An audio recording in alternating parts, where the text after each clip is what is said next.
Nasa biyahe ka pa ba? Sa mga lodi ko yan at kapwa rider ko, ride safe po tayo. Anong oras na? May bukas pa.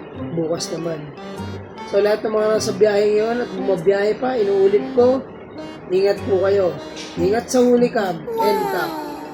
Mga lodi, yan lang ma-share ko sa inyo. Kapag meron tayong customer na nagmamadali, kausapin lang natin at huwag tayo makipag-argue o makipagtalo para hindi humaba at makapag-focus tayo sa ating pagmamaneho. So mga lodi, lagi tayo mag-iingat. Pray muna tayo bago tayo umalis ng bahay.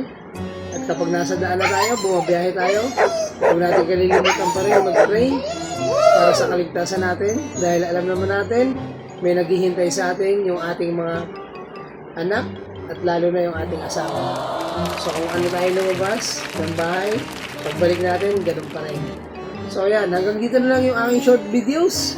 Magustuhan mo man o hindi mo magustuhan, hindi na ako.